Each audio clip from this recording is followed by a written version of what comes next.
Dans cette vidéo, nous allons voir l'intérêt à consommer de la spiruline.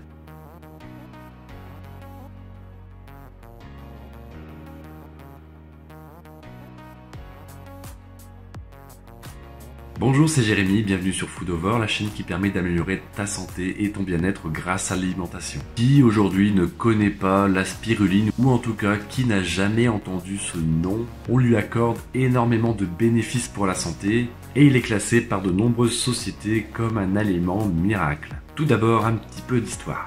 Qu'est-ce que c'est que la spiruline ? Alors, pour l'obtenir, c'est un développement de certaines bactéries spécifiques. Bah ouais, on mange des bactéries, hein. Mais t'inquiète pas, ce sont les bonnes. Elles participent à une bonne santé. Ce produit provient de nombreux pays, sa provenance historique. Mais aujourd'hui, on a trouvé donc le moyen de faire de la culture de spiruline. Et de plus en plus de sociétés s'y ont mis dans toute la France. C'est-à-dire qu'aujourd'hui, tu peux trouver de la spiruline qui est fabriquée et produite localement. La principale bactérie utilisée pour fabriquer la spiruline, c'est la Cyanobacteria. J'adore utiliser des noms scientifiques. Donc la spiruline, surtout, ne la consomme pas comme ça, c'est un complément alimentaire également. Elle a un taux de protéines qui est très importante. Pour une centaine de grammes de spiruline, tu auras environ 70 grammes de protéines. Les lipides sont en revanche très faibles. Ils représentent environ 5% du produit. Et le reste, ça va être des glucides, donc des sucres, qui vont être absorbés lentement par ton organisme. Donc pas de souci à avoir pour ta glycémie. Elle a des propriétés antioxydantes, antibiotiques, et oui, je te l'ai dit parce qu'elle participe au bon développement des bactéries au sein de ton organisme. On appelle ça aussi un immunostimulant. Et oui, elle va participer à la stimulation de ton immunité, et ça naturellement. Si en majorité tu manges des aliments qui sont adaptés à ta santé, ce produit va également te permettre de diminuer ton taux de cholestérol. Enfin, les mauvaises graisses là, celles qui créent les problèmes de santé. Elle participe également à la diminution de la fatigue musculaire. Et elle va également te redonner un regain d'énergie. On parle également de propriétés anti-cancer, mais là il y a encore des études qui sont faites à ce sujet. Et comme d'habitude, c'est un complément qui est très intéressant d'un point de vue des vitamines et des minéraux. Je vais pas tous te les citer, mais voilà, tu peux y aller. Je vais juste pointer du doigt la vitamine B12, qui est tant recherchée par les véganes. Et donc en prenant de la spiruline, vous pouvez en obtenir, comme quoi les algues, on va encore en apprendre beaucoup, je pense. Les effets secondaires ou les inconvénients. Il faudra bien sûr voir par rapport à ta situation. Tout ce que je vais dire là, ça ne va pas concerner tout le monde. Dans l'hypothèse bien sûr où tu respectes les quantités qui sont indiquées sur le contenant, sur le sachet.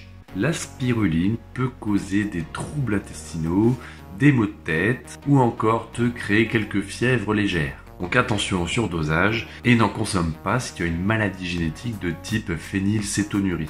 En conclusion, c'est un produit naturel, mais comme tout complément, faites attention à la qualité. Les produits bas de gamme peuvent contenir des métaux lourds. Ça va se produire si l'environnement pour la culture de la spiruline est pollué.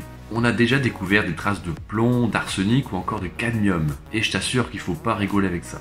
Donc surtout, prenez le temps si vous en achetez de comparer les produits entre eux pour évaluer la qualité mais aussi la provenance. Je le dis à chaque fois si tu suis les vidéos sur les compléments, la spiruline est inutile si tu ne manges pas correctement à côté. Les bénéfices seront tellement peu présents que tu dépenseras ton argent pour rien. Alors j'ai découvert une information, c'est justement concernant cette qualité. Il peut y avoir différentes appellations et c'est là aussi où ça peut t'aiguiller si jamais tu le vois. Il faut bien qu'il y ait le nom spiruline sur le produit que tu achètes.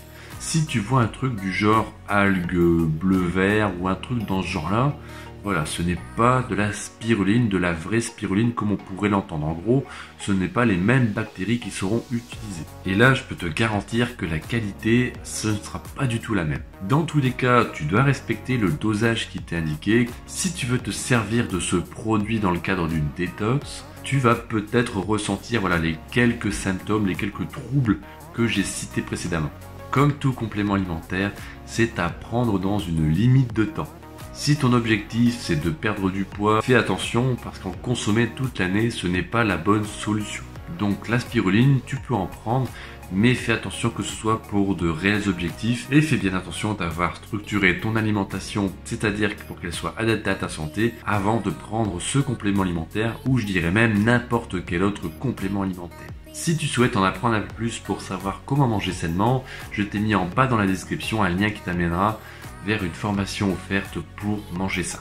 Abonne-toi à la chaîne si c'est pas encore fait, clique sur la cloche de notification pour recevoir les prochaines vidéos. Si tu connais des personnes qui seraient intéressées par le sujet, partage la vidéo. En attendant de se revoir dans une prochaine vidéo, porte-toi bien et à bientôt.